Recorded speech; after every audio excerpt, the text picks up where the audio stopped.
Arestado ang isang 18 taong gulang na lalaki at isang buntis na babae sa isinagawang drug bypass operation ng Molo Police sa Zone 6, Barangay Boulevard, nito lamang ika-21 ng Abril taong kasalukuyan. Kinilala ang mga suspect na sina alias Christ, 18 taong gulang, at si alias Regine, 30 taong gulang, na parehong residente ng naturang barangay. Ayon kay Police Captain Ryan Christ Inot, officer in charge ng Molo PNP, positibong nabentahan ng suspect ng operatiba ng pulisya ng isang plastic sachet na inihinalang shabu kapalit ang 2,000 piso mark money. Bukod pa rito, nakumpiska rin ng isa pang sachet ng iligal na droga na may timbang na higit kumulang 5 gramo na nagkakahalaga ng 34,000 pesos sa merkado. Dagdag pa ng pulisya, matagal nang minomonitor ang galaw ng dalawang suspect dahil sa mga ulat at reklamo mula sa opisyal ng barangay kaugnay sa kanilang di umano'y pagkakasangkot sa iligal na droga. Inamin ni alias Christ na siya ay gumagamit ng droga ngunit mariin niyang tinanggi ang pagbebenta nito. Samantala, inilahad ni alias Regine na alam niya ang iligal na aktibidad ng kanyang asawa at pamangkin, ngunit ilang beses na rin siyang sinaway ang mga ito. Kasalukuyang nasa kustudiya ng Molo Police Station ang dalawang suspect habang inihahanda ang kasong isasampa laban sa kanila.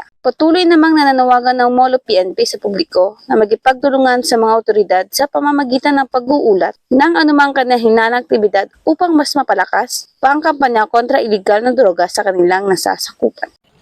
Mula rito sa Western Visayas, ako ay inyong tenant correspondent, patrolwoman Nanette Sablon, alagad ng batas, tagataguyod ng Balitang Pulis.